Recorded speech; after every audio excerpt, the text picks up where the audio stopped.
Hello friends and welcome back to code with YouTube channel. आज की इस video में मैं आपको एक्सप्लेन करने वाला हूँ स्प्रिंग बूट के बहुत ही ज़्यादा इंपॉर्टेंट कंसेप्ट्स को। और ये वीडियो भी बहुत ही ज़्यादा कंसेप्चुअल एंड नॉलेजेबल होने वाला है बाकी सारे वीडियो के जैसा। इस वीडियो में हम लोग सीखेंगे कि स्प्रिंग बूट के अंदर और स्प्रिंग फ्रेमवर्क के अंदर किस तरीके से कॉन्फ़िगरेशन प्रॉपर्टी काम करता है, किस तरीके से हम लोग एप्लीकेशनल प्रॉपर्टीज़ फाइल या फिर हम लोग कस्टम प्रॉपर्टीज़ फाइल को कैसे लोड करेंगे, कैसे क्लास में उस चीज़ को कॉन्फ़िगर करना, ये सारी चीज़ें हम लोग इन डिटेल में समझने वाले हैं।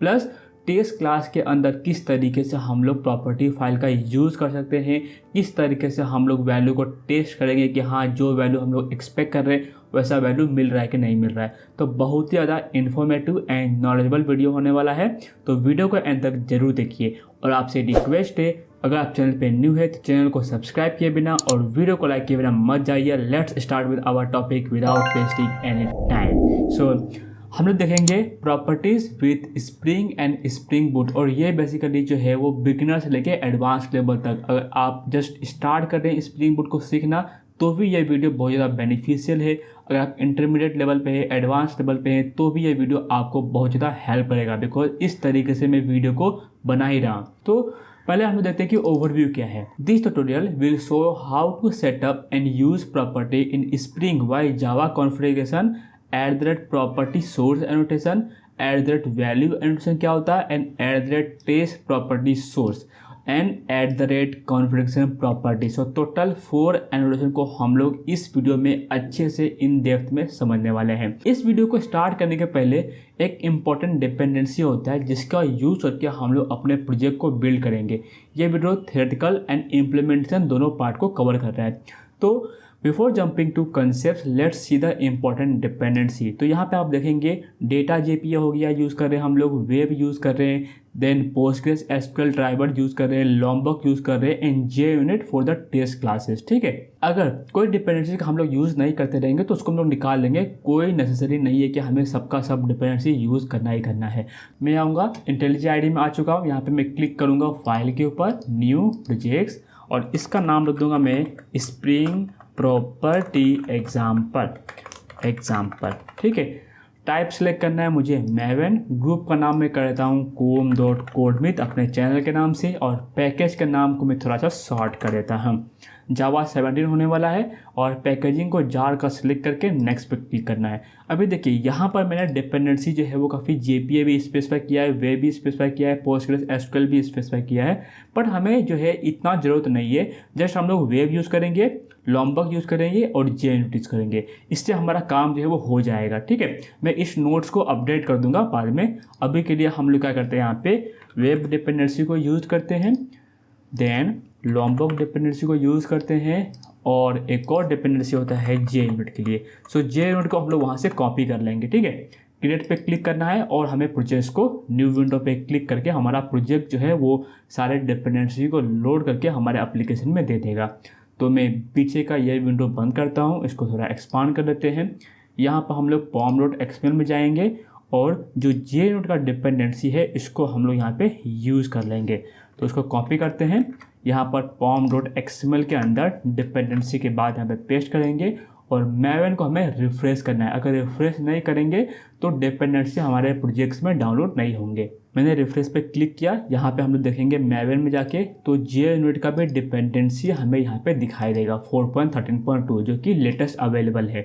ठीक है, इतना हो गया। अभी हम लोग कंसेप्ट को स्टार्ट करते हैं। तो topic covered in this video, तो पहला हम देखेंगे किस तरीके से register property file by annotation, फिर हम लोग मल्टीपल प्रॉपर्टी को किस तरीके से यूज़ कर सकते हैं, देन हम लोग देखेंगे कि वैल्यू को कैसे इंजेक्ट करेंगे, जो भी प्रॉपर्टी फाइल में हमने वैल्यू को क्रिएट किया है, डिफाइन किए हैं, उसको हम लोग अपने क्लास फाइल में किस तरीके से यूज़ करने वाले हैं यूजिंग @वैल्यू एनोटेशन। फिर हम लोग देखेंगे कि कैसे कॉन्फ़िगरेशन प्रॉपर्टीज एनोटेशन का यूज़ करना है, and then at the end of the video हम लोग टेस्ट करेंगे प्रॉपर्टी सोर्स को, यानी कि जो भी प्रॉपर्टी फाइल हमने क्रिएट किया है उसको टेस्ट कैसे करेंगे और कैसे असर्ट करेंगे कि भैया जो एक्सपेक्टेड वैल्यू है वही हमारा एक्चुअल वैल्यू है कि नहीं।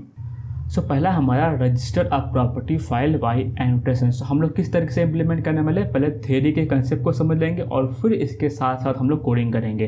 तो spring boot 3.1 introduces a property source annotation enabling easy addition of property source to the environment.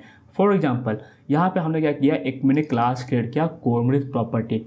इस कोड विद प्रॉपर्टीज़ के ऊपर मैंने एक कॉन्फ़िगरेशन एनोटेशन का यूज़ करना बहुत ज़रूरी है। यहाँ पे देखेंगे which can be use in conjunction with configuration annotation. So that is very important point. अगर आप प्रॉपर्टी सोर्स एनोटेशन का यूज़ करते हैं तो आप कॉन्फ़िगरेशन प्रॉपर्टीज़ का भी यूज़ करना बहुत ज़रूरी है। और प्रॉपर्टी सोर्स के अंदर आप यहाँ पे देखेंगे मैंने वैल्यू स्पेसिफाई किया है, और वैल्यू में क्या स्पेसिफाई करते हैं, class path then code with dot property, यानी कि हमारा जो रिसोर्स फोल्डर है SRC के अंदर मेन के अंदर रिसोर्स, ये हमारा क्या है, क्लास पाथ। इस क्लास पाथ के अंदर हम लोग एप्लीकेशन डॉट प्रॉपर्टीज़ को देख सकते हैं।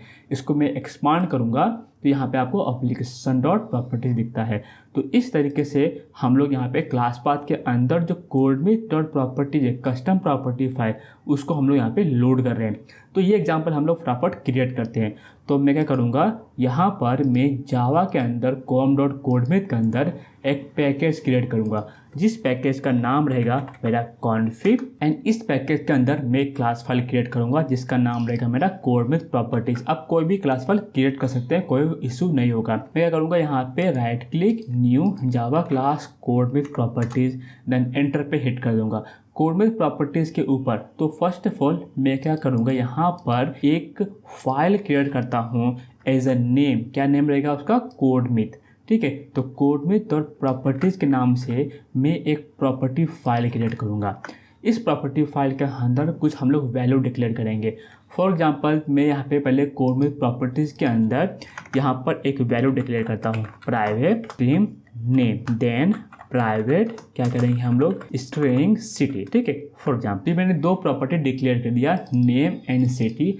इसी दो प्रॉपर्टीज़ के वैल्यू को मैं यहाँ पर कोडविद और प्रॉपर्टीज़ एंड एप्लीकेशन और प्रॉपर्टीज़ दोनों में स्पेसिफाई करूँगा। तो पहले हम लोग कोडविद और प्रॉपर्टीज़ में स्पेसिफाई करते हैं और उसके कंसेप्ट को समझते हैं। तो जो भी प्रॉपर्टी मैंने डिक्लेयर किया है, इसके वैल्यू को असाइन करने के लिए मैं यहाँ पे इस तरीके से वैल्यू स्पेसिफाई कर सकता हूँ, इक्वल टू के बाद। देन दूसरा प्रॉपर्टीज़ क्या है मेरा, सिटी। तो सिटी को भी स्पेसिफाई करने के लिए सिटी इक्वल टू, सपोज मैं करता हूँ दिल्ली। ओके, मैंने दो प्रॉपर्टी स्पेसिफाई कर दिए, दो की के अगेंस्ट। सो प्रॉपर्टी जो है वो की एज अ वैल्यू पे स्टोर करता है। ठीक है, इतना हो गया। देन कोड में दो प्रॉपर्टीज फाइल है, तो जैसे मैंने आपको कहा हमें यूज करना पड़ेगा कॉन्फ़िगरेशन एनोटेशन का।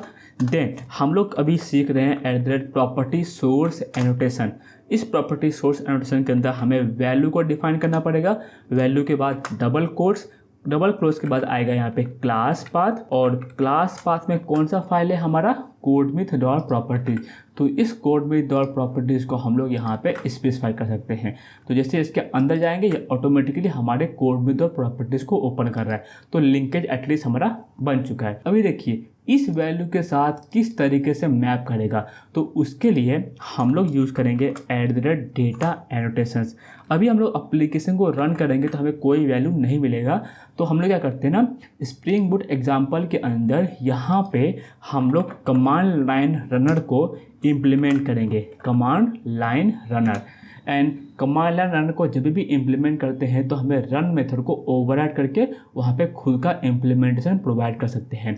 तो यहाँ पे हम लोग रन मेथड को ओवरराइड कर लेंगे, एंड इस रन मेथड के अंदर हम लोग जो भी प्रॉपर्टीज़ क्रिएट किए हैं उसको वहाँ पे इंजेक्ट करेंगे। तो इसके लिए मैं क्या करता हूँ, तो कॉपी करता हूँ, यहाँ पर इसको मैं करता हूँ ऑटो वायर। तो ऑटो वायर करने के लिए मैं क्या करूँगा, प्राइवेट कोडविद प्रॉपर्टीज़, और इस कोडविद प्रॉपर्टीज़ को मैं कर लेता हूँ इम्पोर्ट। यहाँ पे यूज़ करना पड़ेगा मुझे ऑल आर्गुमेंट कंस्ट्रक्टर। और अगर आप देखेंगे यहाँ पर जो मैंने यूज़ किया डेटा, इसके अंदर to string method already present होता है। तो मैं क्या करूँगा, यहाँ पे प्रॉपर्टीज़ है ना, तो एक फर्स्ट ऑफ ऑल मैं एक लॉग डाल देता हूँ जिससे हम लोग प्रॉपर्टीज़ के वैल्यू को प्रिंट कर सके। तो मैं यहाँ पे करूँगा log.info, एंड यहाँ पे कर देंगे कॉन्फिग प्रॉपर्टीज़, जो कोडविद प्रॉपर्टीज़ है, codewith properties values are open and close bracket. ध्यान दीजिए यहाँ पे हम लोग क्या करेंगे, प्रॉपर्टी, तो हम लोग कहाँ गए, property dot to string. And जब हम लोग अपने एप्लीकेशन को रन करेंगे तो प्रॉपर्टीज़ के अगेंस्ट दो वैल्यू है नेम एंड सिटी, उसका मैपिंग होना चाहिए। देखते हैं क्या इशू फेस करते हैं। तो एप्लीकेशन को मैं करता हूँ स्टार्ट और देखते हैं कि हमारे कंसोल में और हमारे लॉग में क्या दिखता है। तो हमारा एप्लीकेशन हो रहा है start, let's wait for some time. देखिए यहाँ पे आ रहा है हमारा कोड में प्रॉपर्टीज वैल्यू आर, कोड में प्रॉपर्टीज वैल्यू नल, सिटी नल।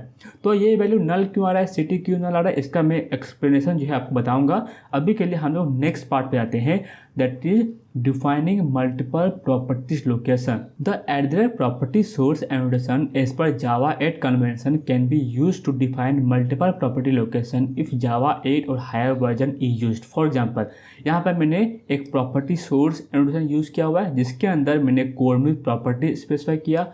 सेकेंड मैंने क्या किया, एट प्रॉपर्टी सोर्स एनोटेशन वापस से यूज़ किया एंड उसके अंदर हम लोग बाय डिफॉल्ट जो प्रॉपर्टी है उसको हमने वहाँ पे वैल्यू में सबमिट किए। तो यहाँ पे एप्लीकेशन डॉट प्रॉपर्टी। तो आप चाहते हैं मल्टीपल प्रॉपर्टीज फाइल को यूज़ करना तो आप यूज़ कर सकते हैं। कुछ प्रॉपर्टी सपोज एप्लीकेशन और प्रॉपर्टीज़ के अंदर मिलेंगे, कुछ प्रॉपर्टी का वैल्यू मुझे कोड में डॉट प्रॉपर्टीज़ के अंदर मिलेंगे, तो उसका मैपिंग हम लोग यहाँ पे कर सकते हैं। और ये फर्स्ट सेकेंड का क्या लॉजिक होता है ये भी चीज़ें मैं आपको इस वीडियो में समझाने वाला हूँ। तो हम लोग क्या करेंगे, फर्स्ट ऑफ ऑल जो हमारा एप्लीकेशन और प्रॉपर्टीज़ है ना, यहाँ पर भी मैं एक वैल्यू क्रिएट करता हूँ, फॉर एग्जांपल सिटी करके, या फिर दोनों को कॉपी करते हैं, यहाँ पे हम लोग पेस्ट कर देते हैं। और यहाँ पर जो वैल्यू हमने पेस्ट किया है तो एक बार हम लोग वापस इसको कॉपी करते हैं और मल्टीपल प्रॉपर्टीज़ के लिए हम लोग यहाँ पे करेंगे एप्लीकेशन डॉट प्रॉपर्टीज़ और ये भी इसके साथ लिंकेज हो गया। ठीक है, यहाँ पे क्या करेंगे, थोड़ा वैल्यू को थोड़ा चेंज कर देते हैं। यहाँ पे करेंगे हम लोग 1 2 3 दिल्ली 1 2 3। ओके, तो जब हम लोग एप्लीकेशन को रीस्टार्ट करेंगे तो देखते हैं वैल्यू हमारा आता है कि नहीं आता है। तो लेट्स स्टार्ट द एप्लीकेशन। हमारा एप्लीकेशन रीस्टार्ट हो रहा है। यहाँ पे हम लोग देखेंगे कोड में द प्रॉपर्टीज वैल्यू अभी भी ब्लैंक है। तो ये वैल्यू ब्लैंक क्यों है, तो ये हम लोग सीखेंगे पॉइंट नंबर 3 में। बट उसके पहले मैं आपको समझा दूँ कि एट प्रॉपर्टी सोर्स है उसका ऑर्डरिंग किस तरीके से काम करता है। अगर पहला हम लोग देंगे कोड में dot properties and second specify करेंगे एप्लीकेशन डॉट प्रॉपर्टीज, तो जो पहला रहेगा और जो दूसरा रहेगा, दूसरा वाला पहले वाले वैल्यू को ओवरराइड कर देगा। यानी एग्जांपल के तौर पे मैंने क्या किया, यहाँ पे कोड में डॉट प्रॉपर्टीज के अंदर नेम डिक्लेयर किया, एप्लीकेशन डॉट प्रॉपर्टीज़ के अंदर भी नेम डिक्लेयर किया एज 1 2 3। तो जब हम लोग एप्लीकेशन को रन करेंगे तो हमारे प्रॉपर्टीज़ फाइल में यहाँ पर पहला आता है कोड में डॉट प्रॉपर्टीज़ और दूसरा आता है एप्लीकेशन डॉट प्रॉपर्टीज़। ठीक है, तो क्या होगा, पहले वैल्यू जो है नेम के अगेंस्ट वो कोड में सेव होगा, बट जैसे एप्लीकेशन डॉट प्रॉपर्टीज़ दूसरा है तो वो इसके वैल्यू को कर देगा ओवरराइड और जो वैल्यू जो मिलेगा हमें वो कोड में 1 2 3 मिलने वाला है। अभी देखिए थर्ड पॉइंट क्या है, यूजिंग और injecting a properties using at value annotation. The spring 3.1 update introduces the property sources placeholder configure which resolve dollar pattern, यानी कि डॉलर पैटर्न का यूज़ करके जो भी हमने प्रॉपर्टीज़ फाइल के अंदर की वैल्यू पे डिफाइन किए थे उसका की हमें जो है यहाँ पर डॉलर के अंदर यूज़ करना है इनसाइड डबल कोट्स आएगा, देन डॉलर साइन आएगा, then open and close curly braces and उसके अंदर हम लोग वैल्यू को स्पेसिफाई करेंगे। कौन से वैल्यू को, key from the application dot properties file और जो भी प्रॉपर्टी फाइल आपने क्रिएट के रहेंगे। The spring boot 3.1 updates introduces the property source placeholder configure which resolve dollar placeholder within bean definition property values and at value annotation. For example जैसे मैंने यहाँ पे किया है channel, यहाँ पे दिया है नेम। अभी एक और चीज़ है, यहाँ पे देखेंगे डिफ़ॉल्ट वैल्यू। अब ये डिफ़ॉल्ट वैल्यू किस तरीके से काम करता है हम लोग एग्जाम्पल के साथ समझते हैं फॉर बेटर अंडरस्टैंडिंग। तो यहाँ पर मैं क्या करूँगा, एट वैल्यू एनोटेशंस। अब ध्यान दीजिए हमें यूज़ करना है ORG स्प्रिंग फ्रेमवर्क के अंदर value annotation, then open and close brackets के अंदर हम लोग करेंगे dollar sign, open and close curly braces and यहाँ पर स्पेसिफाई कर देंगे हम लोग नेम। ठीक है, यहाँ पे नेम डाल दिए। अभी ये नेम जो है वो लिंकेज कर रहा है कोड में द प्रॉपर्टी के साथ भी, एप्लीकेशन डॉट प्रॉपर्टी के साथ भी, दोनों जगह प्रेजेंट है। तो ये दूसरे वाले वैल्यू जो है वो यहाँ पे इनरीच होगा, यानी कि कोड मिट 1 2 3 यहाँ पे हमने डिफाइन किया है। ठीक है, देन सेकेंड है हमारा सिटी। तो सिटी को भी यहाँ पे कर लेते हैं हम लोग इंजेक्ट, तो इसको हम लोग करते हैं यहाँ पे कॉपी। अभी सपोज मैं क्या करता हूँ, एप्लीकेशन डॉट प्रॉपर्टी से सिटी को निकाल देता हूँ तो मुझे क्या मिलेगा, कोडमिट और प्रॉपर्टीज़ में सिटी मिल जाएगा। तो जो वैल्यू आएगा वो कोडमिट 1 2 3 आएगा एंड सिटी जो दिल्ली आएगा, बिकॉज नेम को ओवरराइड कर देगा। एप्लीकेशन को रिस्टार्ट करते हैं ना और देखेंगे यही लॉग जो हमें दिख रहा है वो हमारा अपडेट हो जाएगा। So let's scroll toward rights. यहाँ पे देखिए कोडमिट 1 2 3 आया और सिटी क्या आया, दिल्ली आया। यहाँ पर एक और कंसेप्ट होता है हमारा डिफ़ॉल्ट वैल्यू का। डिफ़ॉल्ट वैल्यू क्या होता है, अगर हम लोग एप्लीकेशन और प्रॉपर्टीज़ के अंदर वैल्यू को स्पेसिफाई नहीं करते हैं तो उसकी जगह पे डिफ़ॉल्ट वैल्यू हम लोग इंक्रीज कर सकते हैं। यहाँ पर मैं क्या करता हूँ, कोडमिट और प्रॉपर्टीज़ के अंदर सिटी के अंदर यहाँ पे मैं कर दूँगा मुंबई, ठीक है, और कोडमिट के अंदर यहाँ से भी निकाल देता हूँ। तो ना ही वो प्रेजेंट है मेरा की कोडमिट और प्रॉपर्टीज़ के अंदर, ना ही प्रेजेंट है मेरा एप्लीकेशन और प्रॉपर्टीज़ के अंदर। तो मैं एप्लीकेशन जब रिस्टार्ट करूँगा तो जो वैल्यू है वहाँ पे मुझे क्या मिलना चाहिए, मुंबई मिलना चाहिए। तो देखते हैं हम लोग आउटपुट। तो यहाँ पे आप देखेंगे सिटी में मिल रहा है मुझे वैल्यू ना, कौन सा वैल्यू मिल रहा है, मुंबई। तो किस तरीके से काम किया आप समझ गए। जब वैल्यू नहीं मिलता है तो कॉलन के बाद हमें उसका डिफ़ॉल्ट वैल्यू स्पेसिफाई कर सकते हैं, ठीक है। ये भी कंसेप्ट मुझे समझ में आ गया। तो टोटल 3 पॉइंट्स हमने डिस्कस किया। एट प्रॉपर्टी सोर्स कैसे काम करता है, मल्टीपल प्रॉपर्टी लोकेशन को किस तरह से डिफाइन करते हैं, उसका ऑर्डरिंग कैसे हम लोग मैनेज करते हैं, किस तरीके से इंटरनल वर्किंग होता है, और एट वैल्यू एनोटेशन का कंसेप्ट भी हम यहाँ पे सीख लिए। नेक्स्ट है हमारा 4th point, at configuration properties annotation. So spring boot apply it convention over configuration approach again, automatically mapping between a property names and their corresponding fields. All that we need to apply is the property prefix। अभी देखिए यहाँ पर हम लोग जो use करते हैं eight property source annotation. तो जब भी हम लोग एट कॉन्फ़िगरेशन प्रॉपर्टी यूज़ करेंगे तो हमें वहाँ पे $साइन जो इंजेक्ट करना पड़ता है प्लेस होल्डर, वो हमें इंजेक्ट नहीं करना है, ऑटोमेटिकली उसका लिंकेज हो जाएगा। तो इस कंसेप्ट को समझने के लिए मैं एक फाइल क्रिएट करता हूँ प्रॉपर्टी करके, ठीक है, प्रॉपर्टी कॉन्फ़िगरेशन। इस प्रॉपर्टी कॉन्फ़िग फाइल में मुझे जो है फर्स्ट ऑफ ऑल यूज़ करना पड़ेगा कॉन्फ़िगरेशन एनोटेशन का, एंड देन आप यहाँ पर देखेंगे मैं क्या यूज़ कर रहा हूँ, एट कॉन्फ़िगरेशन प्रॉपर्टी।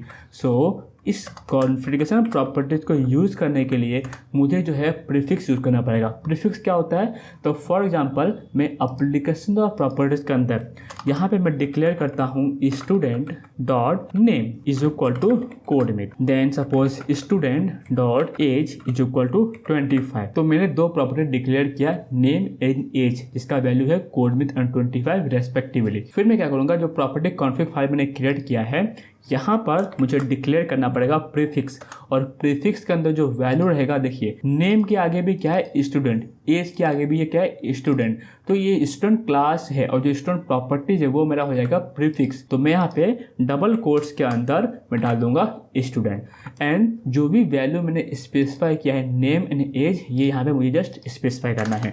तो मैं एक एट्रीब्यूट क्रिएट कर दूंगा private string, then name and then private string age. क्या है मेरा यहाँ पे देख लेते हैं एक बार, एज है, ठीक है।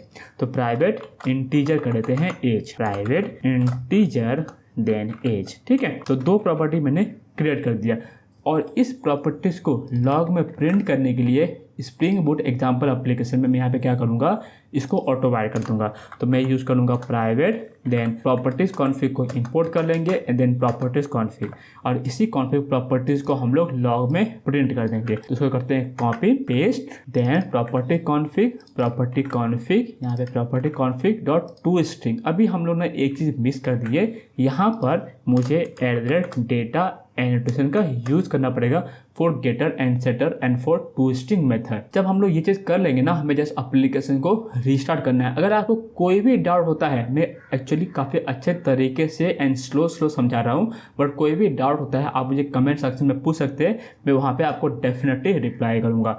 तो मैं थोड़ा राइट में आता हूँ, यहाँ पे आप देखेंगे नेम जो है वो कोडमिट और एज क्या है 25। तो ऑटोमेटिकली दोनों का लिंकेज हो गया। दोनों में डिफरेंस क्या है आप समझ गए होंगे। जब हम लोग प्रॉपर्टी सोर्स यूज़ करते हैं तो वहाँ पे मुझे $साइन यूज़ करना पड़ता है प्लेस होल्डर, बट जब मैं कॉन्फ़िगरेशन प्रॉपर्टी एनोटेशन यूज़ करूँगा तो वहाँ पे जस्ट प्रीफिक्स स्पेसिफाई करना पड़ता है, और ऑटोमेटिकली जब हम लोग एप्लीकेशन स्टार्ट करेंगे तो जो भी एट्रीब्यूट्स हमने उस प्रॉपर्टी कॉन्फ़िग फाइल में डिक्लेयर किए हैं उसका मैपिंग हो जाता है हमारे एप्लीकेशन और प्रॉपर्टीज़ फाइल या फिर जो भी कस्टम फाइल हमने क्रिएट किया रहेगा। तो यहाँ तक हमारा कंसेप्ट क्लियर हो गया। तो हमने टोटल 4 पॉइंट्स अभी तक कवर किए हैं। जस्ट हमारा एक बचा हुआ है test property source. So we might also have a requirement to use different property value when our application is under test. अभी क्या होता है, जब हम लोग नॉर्मल एप्लीकेशन को रन करेंगे तो एप्लीकेशन और प्रॉपर्टीज फाइल को यूज करते हैं। बट अगर हम लोग टेस्ट फाइल को रन कर रहे हैं, टेस्ट क्लास फाइल को रन कर रहे हैं, तो हम लोग चाहेंगे जो फाइल हमारा SRC टेस्ट रिसोर्स के अंदर प्रेजेंट है उसको यूज़ करें। तो उसके लिए मैं क्या करूँगा, अपने एप्लीकेशन में टेस्ट के अंदर मैं यहाँ पे जैसे जावा है ना, जावा के अंदर रिसोर्स है, तो टेस्ट के अंदर मैं एक फोल्डर क्रिएट करूँगा और directory as a name resource. ठीक है, मैंने रिसोर्स क्रिएट किया। इस रिसोर्स के अंदर मैं एप्लीकेशन डॉट प्रॉपर्टीज़ को पेस्ट करता हूँ और इस एप्लीकेशन प्रॉपर्टीज़ में सपोज मैं डालता हूँ XYZ as a name. Just name को मुझे टेस्ट करना है। ठीक है, देखते हैं कि जो हम लोग वैल्यू यहाँ पे इंडिस किए वो मुझे मिल रहा है कि नहीं मिल रहा है। If we need more granular control over test property then we can use @test property source annotation. This allows us to set test property for a specific test context taking precedence over the default property source। यानी कि जो हमारा application और properties file present है main folder के अंदर, उसके ऊपर ये प्रेसिडेंट रहता है, यानी कि वो उसको ओवरराइड कर देता है। अगर आप application और properties नहीं स्पेसिफाई करते हैं टेस्ट फोल्डर के अंदर, जो मेन फोल्डर में उसको ये यूज कर लेगा, वो भी मैं आपको दिखाऊंगा यहाँ पे।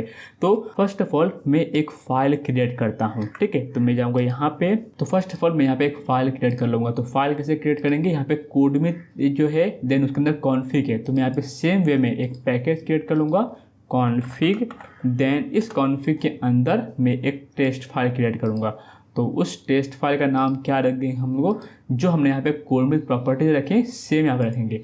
तो एक बार राइट क्लिक करते हैं, जावा क्लास कोड में प्रॉपर्टीज टेस्ट। अभी देखिए यहाँ पर हम लोग क्या यूज़ कर रहे हैं, @run with स्प्रिंग रनर, जो कि हमारा JUnit को रन करने के लिए काम करता है। प्लस हमने टेस्ट प्रॉपर्टी सोर्स, यहाँ पे हमने स्पेसिफाई किया कि कौन से प्रॉपर्टीज को यूज़ करना है। तो इस चीज़ को करते हैं हम लोग कॉपी, देन यहाँ पे हम लोग कर लेंगे पेस्ट, इसको कर लेंगे हम लोग इम्पोर्ट रन विथ को, स्प्रिंग रनर को, टेस्ट प्रॉपर्टी सोर्स को। अभी देखिए यहाँ पर जो प्रॉपर्टी फाइल हमने क्रिएट किया एप्लीकेशन डॉट प्रॉपर्टीज है, तो मैं यहाँ पे कर दूंगा application dot properties. So automatically जो हमने वैल्यू यहाँ पे क्रिएट किया नेम, इसके साथ लिंकेज हो जाएगा। अभी जो हमने प्रॉपर्टी फाइल क्रिएट की है, यहाँ पे आप देखेंगे मैंने @वैल्यू एनोटेशन का यूज करके मैंने यहाँ पे वैल्यू को इंजेक्ट किया है, बिकॉज हम लोग क्या कर रहे हैं, टेस्ट कर रहे हैं प्रॉपर्टी सोर्स को, ना कि कॉन्फ़िगरेशन प्रॉपर्टीज को।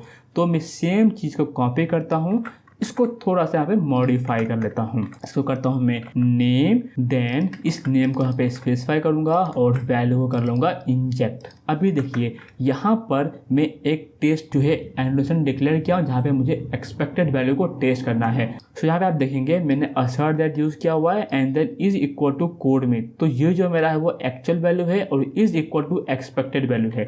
इसको कॉपी करते हैं, यहाँ पर मैं यूज़ करूँगा और assert डेट को मैं कर लूँगा इम्पोर्ट स्टैटिक। तो ये जो यूज़ करना है वो मेरा assertion डॉट assert डेट, आप यहाँ पे ध्यान दीजिए। तो ये यूज़ कर लिया, यहाँ पे करेंगे नेम को यूज़। अभी देखिए नेम जो है वो मेरा क्या है, XYZ, ये बेसिकली फेल हो जाएगा, इसलिए यहाँ पे कर देंगे हम लोग XYZ। एप्लीकेशन को करते हैं रीस्टार्ट और हम लोग क्या करेंगे, इसको बंद करते हैं। इस टेस्ट क्लास को टेस्ट करने के लिए जस्ट मुझे डबल जो प्ले दिख रहा है यहाँ पे मुझे क्लिक करना है रन पे। ठीक है, रन करेंगे, हमारा अगर JUnit पास होता है तो मुझे मिलेगा ग्रीन टिक। तो यहाँ पर हम लोग देखेंगे हमारा एप्लीकेशन जो है वो प्रॉपर्टी स्टार्ट नहीं हुआ, एक्सपेक्टेड है XYZ बट वॉज नल। तो हम लोग जो एप्लीकेशन और प्रॉपर्टीज़ है ये मेरा जो है वो इसके अंदर प्रेजेंट है और ये ओवरराइड कर रहा है। तो दोनों वैल्यू को जो इसने ओवरराइड कर दिया है, तो मैं एक चीज़ कर सकता हूँ यहाँ पर टेस्ट प्रॉपर्टी सोर्स के अंदर, जो सपोज मैं करता हूँ कोडमिथ, और कर सकते हैं कि एप्लीकेशन डॉट प्रॉपर्टीज और एप्लीकेशन टेस्ट, और इस एप्लीकेशन टेस्ट को मैं यहाँ पर रिफैक्टर कर सकता हूँ। तो इसको करते हैं refactor, application dot test refactor करते हैं और फिर हम लोग इस चीज़ को यानी कि टेस्ट क्लास फाइल को वापस से रन करते हैं और देखते हैं कि हमारा एक्सपेक्टेड वैल्यू और एक्चुअल वैल्यू मैच करता है कि नहीं। तो यहाँ पर क्या एरर आ रहा है, लेट्स सी एप्लीकेशन टेस्ट और प्रॉपर्टीज़, यहाँ पे मेरा नेम है देन इधर भी मैंने @वैल्यू एनोटेशन का यूज़ किया है नेम से, और कुछ मिस्टेक हुआ है रहेगा यहाँ पे, ठीक है ये भी सही है। @टेस्ट जो है वो org.gi नोट करते हैं, इसको रिफ्रेश करके वापस एक बार रन कर लेते हैं। कुछ माइनर मिस्टेक हो जाता है कभी कभी, तो हो जाता है, इस आ जाता है, ठीक है। सो अभी हमारा टेस्ट केसेस पास हो गया। मैं मिस्टेक क्या कर रहा था, जो @टेस्ट एनोटेशन है ना वो दूसरे पैकेज का इंपोर्ट कर रहा था, तो हमें यूज़ करना है org.generate। तो हमारा एप्लीकेशन जो है वो सक्सेसफुली सब कुछ चल रहा है। हमने टोटल 5 कंसेप्ट इस वीडियो में देखे। आई होप आपको वीडियो काफ़ी ज़्यादा अच्छा लगा रहेगा। वीडियो पसंद आए तो वीडियो को जरूर लाइक किए बिना मत जाइए, चैनल को सब्सक्राइब कर दीजिए। और भी अमेजिंग कंसेप्ट के साथ में मिलता हूँ on the topic of spring boot. So till then take care and bye bye. जय हिंद।